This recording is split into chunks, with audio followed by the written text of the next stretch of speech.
Удирдлагын од товчлуурыг 8 секунд орчим удаан дарж цагийн тохиогоор нэвтрэх ёстой байна.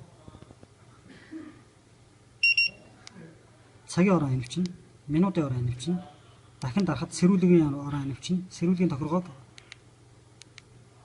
цоослол товчлуураараа цагийн орон гихсгэн. За 11 цаг 30 минут, 12 1 2 3. За дахин ингээд. За өглөөний 8 цаг од товчлуурыг дарахад минутын орон хянавчна, 30 минут.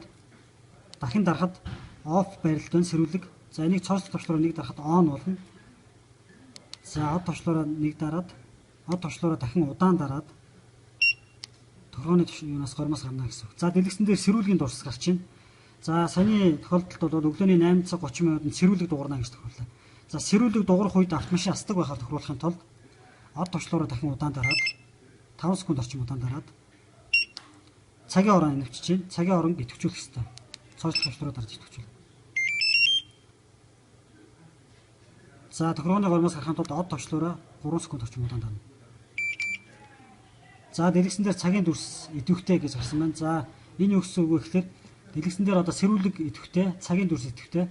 За өглөөний 8 цаг 30 минутанд сэрүүлэг дуурахад автомашин цагийн давтамжийн дагуу, гормын дагуу автомашин аснаа гэсэн үг. 24 цагт энэ асуултыг нэг удаа хийж болно гэсэн үг. Идэхгүй болгохын тулд энэ цагны зургийг унтраах хэрэгтэй. За унтраахын тулд од товчлуурыг 5 секунд орчим удаан дарна.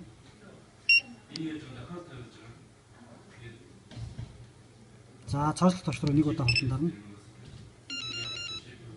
За гормоос гарахын тулд од товчлуурыг удаан дарна. 3 секунд орчим удаан дарна. Дэлгэцэн дээр цагийн дүрс алга болно гэсэн идэхгүй болно. За ингэснээрээ цагийн асаалтын горм идэхгүй байдал шилжлээ гэсэн.